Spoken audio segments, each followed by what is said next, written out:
Coucou et bienvenue sur ma chaîne pour une nouvelle vidéo. Et on va aller direct dans le vif du sujet parce qu'il n'y a pas le time. J'en ai marre de moi-même. J'en ai marre de moi-même. Je vous explique. Là, en ce moment, je suis en recherche d'emploi. Oui, je sais, je vous ai dit que je veux travailler pour moi-même, etc. J'ai commencé à le faire, que des galères. Bref, en attendant de mettre tout ça en place, il me faut un taf, il faut payer le loyer. Vous savez ce que c'est. Donc, il s'avère que je recherche du boulot avec une grande appréhension parce que, voilà, je suis comme je suis. Vous allez comprendre pourquoi je vous dis ça, c'est important. Tatouage, d'accord, tout ça. Ça, c'est moi. Je suis une meuf plutôt artistique de base, une meuf qui aime bien le streetwear, qui aime bien la mode, le design, tout ça, etc. Pour ceux qui suivent ma chaîne, vous savez ce que j'ai fait avant, j'étais à mon compte, blabla, blabla. C'est juste pour remettre le contexte. Maintenant, il s'avère que là, je cherche du taf. Je parle allemand, français, anglais. Donc souvent, on me contacte pour ce genre de poste, en fait, dans lesquels il faut exercer ces langues-là. Et, euh, et je ne sais pas pourquoi, c'est souvent les sociétés de luxe qui me contactent, ou du moins des cabinets de recrutement pour des sociétés de luxe. Enfin, je dis je ne sais pas pourquoi. Si, en fait, j'ai travaillé pour une société de luxe, mais même ça, c'est un cabinet de recrutement. Donc, pour vous dire que le milieu du luxe, j'ai pas choisi, mais vraiment, vraiment pas. C'est que ça a ses avantages. Clairement, le salaire, il est souvent meilleur que dans d'autres boîtes. Enfin, ça dépend de qui. Mais là, en l'occurrence, donc on m'a appelé pour un poste de team manager dans une société de luxe française hyper connue, une maison française vraiment genre réputée, ça commence avec un H, voilà. Et donc moi je me suis dit waouh et tout, franchement bon poste et tout machin. Mais quand j'étais partie de mon dernier poste qui était dans le luxe aussi, je me suis dit ah mais yo, plus jamais tu retournes dans ce genre de truc là, parce que au final tu vas toujours devoir un peu oppresser qui tu es. Bon, je tiens à préciser, je sais que c'est pas freestyle, j'ai pas envie de venir en jogging, je pense que je m'exprime tout à fait correctement quand je vais dans ces tafs-là et tout ça. Je sais très bien faire la part des choses, je sais ce que c'est qu'une tenue professionnelle, je sais comment il faut s'exprimer, je sais qu'il y a des codes, des choses à respecter. Pas de souci. Si tu veux être payé, eh ben voilà, tu respectes ce genre de choses. Donc à la base, j'ai pas de problème. Mais il y a une chose que je vais pas faire, mais vraiment pas ou vraiment plus, parce que j'ai été amenée à le faire, c'est ne plus être moi-même juste pour avoir un salaire mensuel. C'est impossible. C'est-à-dire que je veux bien tone it down, comme on dit en anglais, c'est-à-dire ne pas être excentrique de fou, même si j'aimerais bien. Euh, Juste m'adapter, mais tout en restant moi-même. Maintenant, je vous explique tout ça parce que vous allez comprendre. Une fois de plus, cela s'avère être une petite story time. Donc, le cabinet de recrutement m'appelle, me propose ce poste. Franchement, je regarde la fiche de poste, je me dis, ouais, franchement, intéressant. Mais dans le fond de ma tête, là, je me dis, Amélie, toi-même, tu sais que tu voulais pas être dans ce genre de milieu. Mais peut-être que cette fois-ci, c'est différent. D'autant plus que la meuf du cabinet de recrutement, elle m'a contacté via mon LinkedIn. Donc, on voit ma photo, on voit que j'ai un petit tatouage ici. Voilà, j'ai la même coiffure, tout est pareil. Euh, donc je me suis dit, bon, ok, elle sait à quoi je ressemble, tout ça, c'est pas un souci, etc. Déjà, il y a l'entretien avec le cabinet de recrutement, bon, ça se passe. On s'est pas vu, hein. Donc comme dit, elle connaît que ma photo. Ensuite, bah, la directrice des ressources humaines de cette société veut me voir et tout. Je me dis, ah, cool, en plus, la DRH, donc quand même et tout. Donc je vois que ouais, c'est quand même un poste assez important, parce que sinon, ça serait juste quelqu'un de la RH normale qui me prendra en entretien en quelque sorte. Donc je me dis, ok, je me prépare de ouf. Parce qu'en fait, j'ai une amie qui a déjà passé un entretien dans cette société pour un tout autre poste. Et elle connaissait pas vraiment toute l'histoire de cette maison de luxe, etc. Donc moi, je me suis dit, ils vont pas m'avoir là-dessus. Franchement, j'ai tout regardé, je me suis renseignée sur tout. Je la connaissais dans les grandes lignes, mais là, je suis vraiment allée en détail et tout ça. Je savais qu'ils allaient me poser des questions sur mes expériences en management, etc., qui datent déjà de avant que j'étais auto-entrepreneur. Donc pareil, j'ai revu mon poste de l'époque, tout ce que j'ai fait. Franchement, quand je vous dis, je me suis préparée, j'avais l'impression d'aller à un examen. Parce que moi, j'ai vu le salaire qui était donc quand même très bien, avec les avantages et tout ça. Et je me suis dit, bah, Amio, t'as quand même une fille qui a 15 ans, qui va vouloir faire des études dans pas longtemps, qui seront très certainement payantes. T'as une fille aussi qui est plus petite, mais qui elle aussi, tu veux lui donner toutes ses chances. Bref, comme tout parent, en fait, en quelque sorte. Donc, je me dis, vas-y, on s'en fout. Même si je dois faire des compromis, c'est comme un bête de poste et tout ça, etc. Donc, j'y vais. Et puis, le fait qu'il m'ait contacté en voyant ma photo sur LinkedIn, c'est que ça passe, c'est pas un souci. En fait, je me suis auto-convaincue de faire un truc que j'avais dit que j'allais plus faire. C'est de me mettre dans des situations qui me correspondent pas ou des milieux qui me correspondent pas en réalité. Et moi, je sais pas pourquoi, je pense que j'ai ce don de faire ça parce que j'ai tellement l'habitude d'aller mal. Ah, c'est chaud de dire ça en fait. C'est pas genre que j'ai l'habitude d'aller mal, mais j'ai l'habitude d'endurer des trucs du fait de ce que j'ai vécu dans le passé, que après j'arrive à, enfin, j'arrive à effacer le fait que je me sens oppressée rien qu'en faisant les démarches pour aller à ce boulot, pour passer l'entretien, etc. Je vois la finalité, je me dis, bon, tout le monde autour de moi ira bien, voilà, on sera tous soulagés, etc. Donc, j'y vais. Même si je vais pas bien, ben, en fait, j'ai un peu ce truc de, ben, je me sacrifie. Alors que j'ai dit que j'allais plus faire ça. J'ai besoin de maintenant être heureuse, de faire des trucs aussi pour penser à moi. Si vous avez regardé mes vidéos d'avant, vous allez un peu comprendre mon parcours et tout ça. Donc, je vous invite à les regarder d'ailleurs et à vous abonner. Petite parenthèse très futée que j'ai faite là. Mais voilà, en fait, j'ai besoin d'être moi-même aussi. Genre, j'ai plus de 40 ans, etc. Je peux pas faire semblant d'être une minette ou une meuf sans caractère ou sans vécu, etc. Bon, bref, on arrive à l'entretien. Enfin, genre, moi et mes multiples personnalités, j'arrive à l'entretien. Franchement, j'étais assez sereine parce que je savais que j'étais préparée. Et de toute façon, je me suis dit, vas-y, hey, advienne ce qu'il advienne. Si c'est pour moi, c'est pour moi. Donc voilà, l'entretien se passe. Donc la dame, la RH, elle m'accueille, tout ça. Franchement, elle a l'air très sympathique. Une dame assez... ben, je sais pas, en fait. J'allais dire un truc pas bien. Je pense qu'on avait le même âge, mais elle faisait plus. Mais c'est pas bien. En fait, mais bon, voilà, je pense qu'elle avait peut-être aussi 40 la quarantaine, un peu plus, peut-être 45 par là. Et donc, elle me serre la main, tout ça. Moi, je fais très attention aux petits trucs. Donc, elle est quand même accueillante, tout ça. Elle me voit. Et son regard, il reste stable, j'allais dire. Il reste normal. Il n'y a pas de...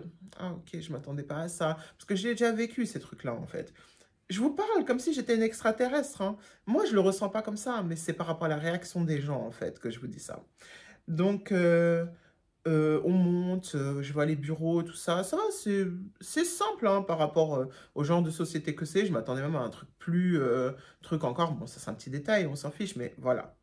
Donc, on passe l'entretien il est long, hein, il dure 1 heure. Elle me pose des tonnes de questions sur mes expériences, quand j'étais team leader, quelles sont les expériences difficiles, quels sont les accomplissements en termes d'objectifs, qu'est-ce que j'ai réussi à faire. Bref, des trucs vraiment pointilleux. Et là, c'était pas un entretien comme pour le poste de chargé de clientèle que j'avais avant, quoique... Cet entretien, il était chaud aussi parce que c'était pour le luxe. Mais bref, c'était pas un entretien simple, quoi. C'était un truc, on voulait vraiment savoir ce que tu as fait, est-ce que tu es capable, ce qui est normal par rapport au poste et tout. Et je pense que je me suis bien défendue. Ensuite, bah, on a parlé de mes capacités linguistiques. J'ai dit que voilà, l'allemand, c'est ma langue maternelle. Donc, j'ai vu que ça lui plaisait. Et on voit aussi dans cette communication non verbale si on parle à la personne ou pas, si ça match, en fait. Moi, personnellement, j'étais à l'aise. Ah oui, pour vous dire ma tenue, important aussi. Je vais vous mettre... je sais pas si j'ai une vidéo de ma tenue et tout. Mais en tout cas, j'avais un pantalon ample, noir. Donc, pantalon qui va avec une veste un blazer, en fait. Mais bon, voilà, il faisait froid. Donc, j'ai mis un col roulé près du corps qui a un peu de dentelle ici. Noir aussi, pareil, petite boucle d'oreille. Et vous voyez mes ongles. Forcément, je suis pas allée avec ces ongles-là. J'ai fait des ongles en amande, un peu plus courts. Non, beaucoup plus court et en couleur nude. Parce que je me suis dit, bon, à mes yeux, t'es toi-même et doucement, tu vas pas dans un truc artistique et tout. Après, il y a des choses que je peux pas effacer. Vous voyez, tatouage, machin et tout ça. Mais après, ça, c'est moi. Et comme dit sur LinkedIn, on voyait déjà. Vous voyez pas mes mains, mais bon. En fait, c'est chaud hein, que je dois vous expliquer tous ces détails-là et tout, mais on vit dans ce monde, on vit en France. J'y viens justement, parce que ce truc de on vit en France, on me l'a sorti par la suite. Et du coup, en fait, c'est vrai que je faisais attention à n'importe quel détail. Donc, je me suis adaptée à la maison que c'est. Je me suis adaptée à tout ça. Donc, bref, on passe l'entretien. Je vois que Elle est réceptive, donc la DRH est réceptive, elle a l'air gentille, quoi, tout ça. Elle m'explique, elle me dit, franchement, on est vraiment très bien ici. Elle m'explique les avantages. Une fois qu'on a passé vraiment les 50-55 minutes d'interrogatoire. Et, euh, et c'est vrai que je me suis sentie plutôt bien, quoi. Je me suis dit, non, ok, ça s'annonce bien. On va voir la suite, parce que bon, pour ce genre de poste, t'as jamais un entretien, t'en as au moins deux, trois, si ce n'est quatre. Donc là, j'avais passé donc l'entretien avec le cabinet de recrutement, avec la DRH, et donc la suite, ça devait être un test de langue fait par un cabinet externe. Et donc elle m'a envoyé ce test de langue que j'ai passé, donc j'ai eu, c'était un test d'anglais. Donc l'allemand, il devait être testé plus tard avec justement la personne qui aurait dû être ma manager directe. Donc, je passe le test de langue. En plus, franchement, je pensais que je l'avais foiré parce que par rapport, c'est chronométrie et tout ça, et c'était vraiment genre du business English et tout ça. Et j'ai eu un niveau C1. Donc, je me suis dit, bon, tranquille. Franchement, dans mon orgueil, j'étais un peu vexée. Je vais comment ça, C1? Au moins, c'est 1 plus, c'est un 2. Mais non, c'est C1, c'est très bien. Donc, j'étais contente. Je me suis dit, bon, bah, ça va appuyer ma candidature. Là, pour l'instant, c'est un sans faute et tout. Et vu qu'elle avait mis du temps à me renvoyer le test de langue, moi, j'avais contacté la dame du cabinet de recrutement. Je lui ai dit, ouais, ben, j'ai pas de nouvelles. Est-ce que vous avez un retour? Elle me dit non. Mais je vais la relancer d'ici quelques jours parce qu'elle est quand même très occupée. Ok, je comprends. Donc, entre-temps, elle m'envoie quand même le test de langue, etc. Le lendemain, que j'ai eu mon test de langue, c'était un jeudi. Il y a donc une autre personne de cette maison de luxe qui m'appelle qui, elle, devait donc être ma manager directe. Et à son accent, en plus, j'ai entendu que c'était une Allemande. Donc, je me suis dit, ah, donc on va tester mon allemand à ce niveau-là. Donc, ce qui ne me dérange pas, c'est ma langue maternelle. Je le parle comme le français, donc c'était pas un souci. Et donc, la dame avait l'air avenante, gentille, tout ça, très huppée dans sa façon de parler, très adaptée donc à la tonalité de cette maison de luxe. Ce qui m'a pas choqué, c'était normal. Mais c'est vrai que c'était très représentatif. C'est pas, on va pas parler de cette façon dans la vraie vie. C'était quand même bonjour madame, je m'appelle un tel, alors je suis vraiment ravie de faire votre connaissance, je tiens à vous recevoir en entretien dans nos locaux, etc. Enfin bon, c'était très distingué. Donc je me suis dit ok, donc on convient d'un rendez-vous. Ensuite, donc le rendez-vous devait être le lundi. Le lundi, donc comme je dis ce jour-là, on était donc jeudi. Le vendredi matin, donc moi jeudi, je me dis, ah trop bien, là ça avance, j'ai passé un bon test de langue, j'ai rendu avec la manager, elle a l'air quand même assez douce. Enfin, ça n'a pas l'air d'être une femme très sèche et tout ça, comme souvent dans ces milieux-là, ce que moi j'ai pu voir. Donc je me dis, ok, cool.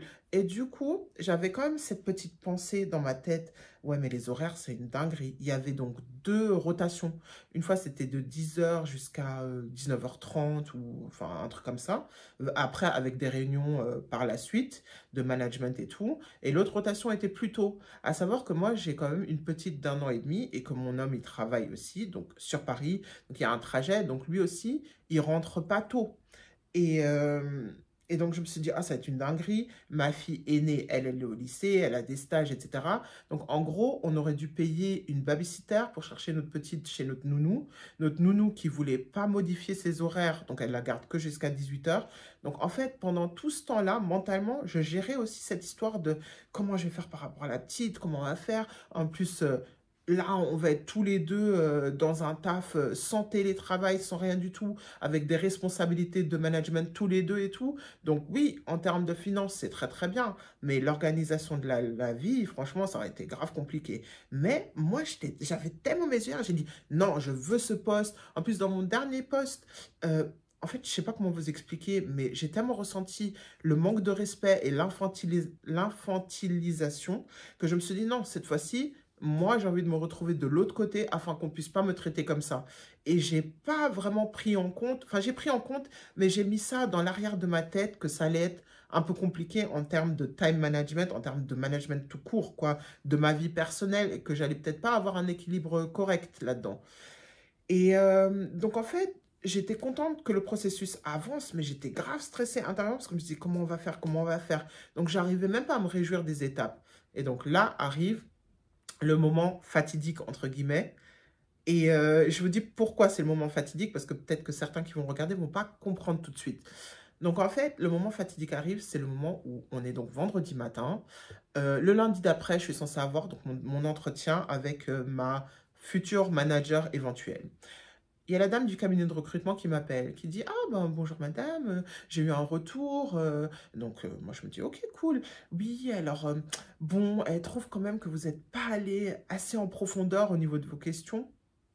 Ok, déjà moi, ça me met une gifle parce que moi je me dis l'entretien s'est grave bien passé, on a parlé 1 heure, j'ai donné tellement de détails. Je me suis dit mais elle veut quoi? Elle veut sucer mon sang? À un moment donné là, je peux pas donner plus. Je te dis ce que j'ai fait, je peux pas inventer encore, je peux pas rajouter des trucs. Elle me dit oui, vous aurez dû venir avec des tableaux éventuellement de vos anciens postes, des trucs. Donc je me dis ah ouais ok, c'est une maison de luxe donc il y a de l'exigence mais à un moment donné c'est trop. Je dis oui mais ça, c'est confidentiel. Moi, j'ai donné des explications en termes d'objectifs, de ce qu'on a fait, de tout ça, de ce qu'on a pu mettre en place. À un moment donné, moi, hey, j'ai plus de salive. Moi, je n'ai pas dit ça, mais en gros, c'était ça. Donc, vraiment, en plus, la dame, la DRH, là, elle posait des questions. Elle revenait encore, elle revenait sur un truc. Et à chaque fois, je rebondissais. C'était un échange. J'étais pas en mode, voilà, enfin, je sais pas. Il n'y avait pas tout ça. Donc, franchement, je vous dis, les gens, j'ai tout donné. À un moment donné, j'ai pas plus. Comment vous voulez que je fasse? Bon, bref. Donc, déjà, ça m'a un peu saoulé, mais je me suis dit, bon, Amélie, mets pas ton ego avant.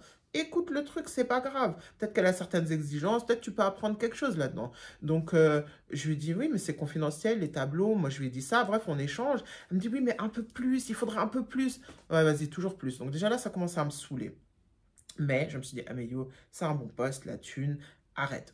Franchement, sois mature. Ensuite, elle me dit, donc, elle me dit, oui, à part ça, il y a encore... bon, c'est pas grave, hein, c'est pas grave, mais bon... Enfin, elle m'en a parlé quand même. Elle a dit que vous aviez des ongles assez longs.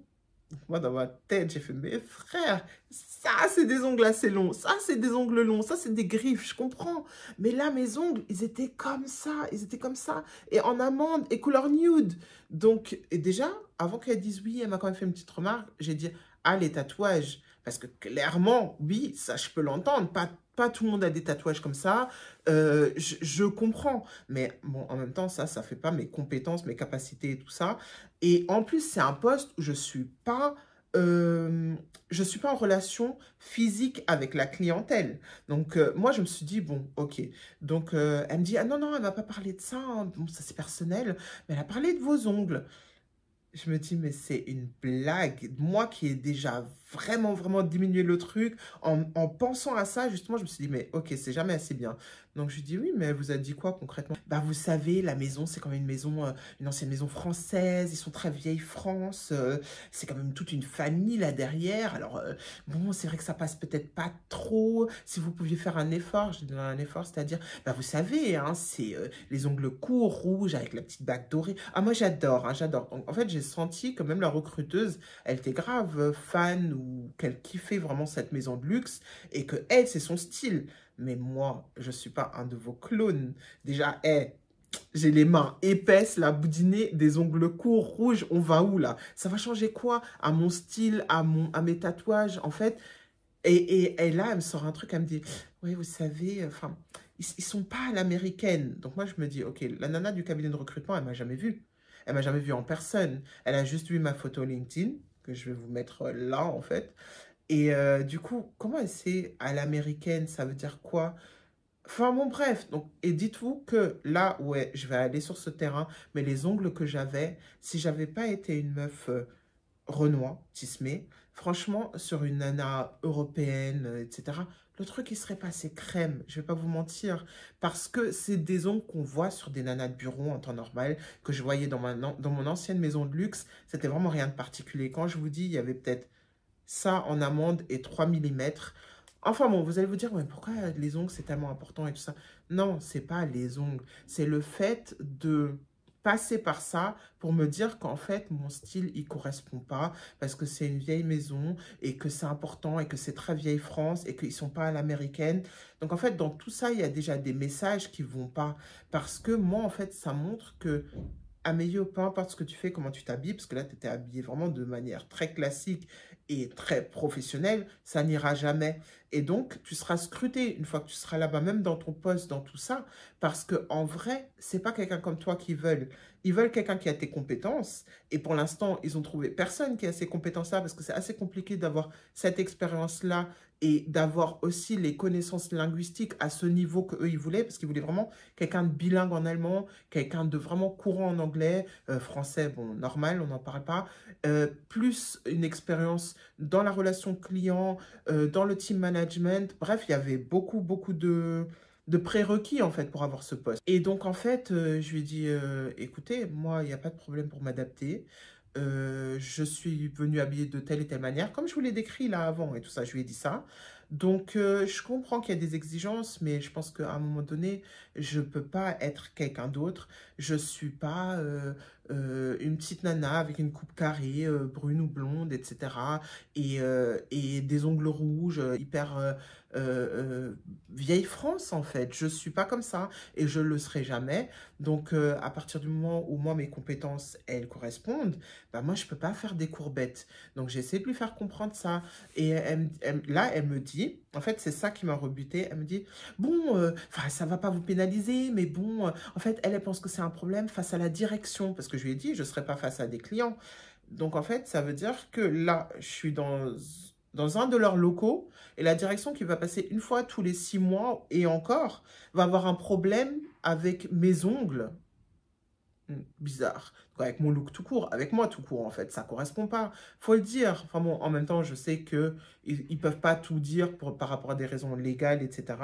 Et donc là, la dame du cabinet de recrutement, elle me dit, bon, elle va quand même vous faire passer le deuxième entretien, histoire de voir. Donc, mais là, faudra vraiment mettre les bouchées doubles. Hein. Faudra convaincre. Hein. Alors là, vous ramenez tout ce que vous avez, tous les tableaux, tous les graphiques pour prouver ce que vous avez pu faire, pour montrer votre compétence. Ça marche toujours. Moi, je me suis dit, ah ouais, ok. J'ai juste écouté, j'ai fait, ok, moi, je prends note. Merci, bon, bonne journée. Et quand j'ai raccroché, franchement, je vais pas vous mentir. Après, moi, je suis une meuf, quand je suis vénère, je pleure. J'ai commencé à avoir des larmes qui coulent. Comme ça, tout seul. Et j'ai réalisé d'une manière, en fait, je sais pas comment vous expliquer. Avant d'avoir recommencé mon processus de recrutement, j'ai noté tout ce que je voulais et tout ce que je voulais plus en termes de société, d'ambiance, de comment on me traite et tout ce que j'étais prête à donner aussi. Et là, en fait, j'ai commencé à avoir une larme qui coule parce que je me suis dit, tu vois, meuf, encore une fois, tu t'es perdu, espèce d'imbécile, tu t'es perdu parce que tout ça, tu le voulais pas. Et tu t'es dit, en fait, on t'a manqué de respect dans ton dernier travail, du moins toi, tu l'as ressenti comme ça parce que c'est toujours une question de ressenti. T'as plus vraiment c'est pas un statut, mais tu n'as plus vraiment ce bien-être que tu avais quand tu étais à ton compte, où tu avais cette liberté, où tu te sentais respecté, où tu te respectais toi-même aussi pour ce que tu faisais. Et je dis pas juste à mon compte, parce que je peux être à mon compte à vendre des glaces, c'est pas ça mon truc, enfin, entre guillemets. Non, être à mon compte dans ce que j'aimais bien faire. Et, euh, et en fait, je me suis vraiment critiquée, je me suis dit, tu vois, t'as lâché ton truc et maintenant, voilà ce qui t'arrive. Franchement, j'étais dure avec moi-même parce que je me suis dit, toi, tu te connais, tu sais quitter, tu sais ce que tu veux. Certes, tu dois faire un petit détour pour peut-être arriver là où tu veux à la fin, tu vois. Enfin, à la fin, c'est pas la fin, mais en gros, tu dois peut-être faire un petit détour pour recréer ta marque de bijoux un jour, pour machin et tout ça. Et t'es là, tu te dis non, c'est pas grave. Tu vas tout mettre de côté, te sacrifier ta vie de famille, ton bien-être pour de la thune, pour au moins pouvoir dire, bah au moins j'ai un poste qu'on respecte, je suis quand même quelque part, je suis pas en retard dans ma vie, je rattrape un peu les années manquées où les gens me disaient, ah ouais, toi t'es un peu en mode saltimbanque et tout, là je fais un truc sérieux. Même ma famille, mon père, etc., il sera satisfait. Mais en fait, au final, ouais, j'ai failli me perdre. C'est pas ce que je veux.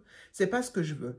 Là, je sais que pour des raisons financières, soit, on va pas se mentir, mes réseaux d'école, je recrée ma boutique en ligne, je vends, etc. Et tout fonctionne là d'un coup par un coup de chance. Mais si je veux pas être sous pression pour que tout fonctionne et si je veux faire les choses de manière authentique, eh ben, ça serait bien d'avoir un taf. Mais ce taf-là, il doit me permettre de continuer à être une maman, c'est-à-dire m'occuper de mes enfants, sans pour autant être que ça. Ce boulot, il doit me permettre d'être tranquille, d'être dans une bonne vibe, une bonne ambiance avec des gens bien, pour que je puisse aussi avoir ce côté social et sociable, etc.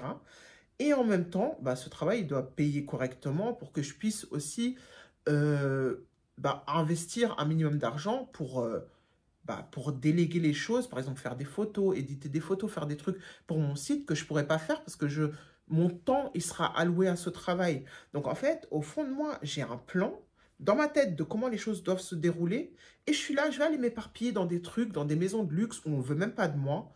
Je me suis dit, mais Amélie, combien de fois tu vas faire ça? Combien de fois tu vas prendre un taf qui ne te correspond pas du tout parce que tu as peur de galérer? Je suis là, je m'en vais dans des trucs, dans un chemin qui est fait pour une meuf qui n'est pas moi. Donc, ouais, je m'en suis voulu de ouf. Après, en même temps, de tout ça, je tire quelle leçon?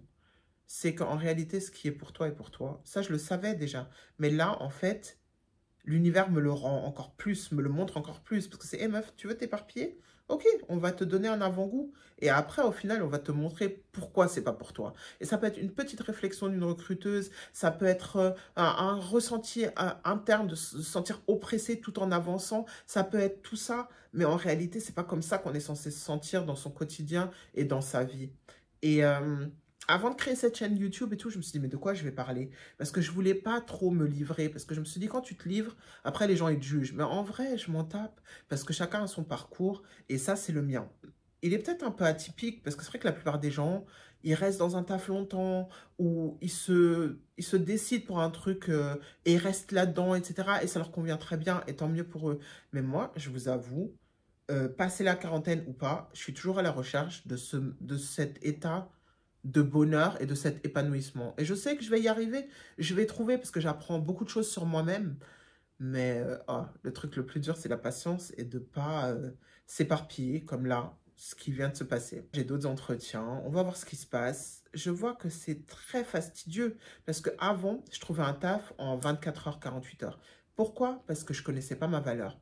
Donc, c'est-à-dire que le salaire que j'acceptais, c'était un salaire qui était toujours là pour survivre, mais ce n'était pas un salaire à la hauteur de mes compétences. Et je ne suis pas prête à continuer dans cette voie-là. D'autant plus que là, je vois, j'ai les capacités, qu'on m'appelle quand même pour être team manager dans une grande maison de luxe, et etc. Je me dis, il y a quand même quelque chose qui doit me correspondre. Donc, je vais attendre. Et en attendant, je vous fais ces vidéos, je vous parle de mon parcours.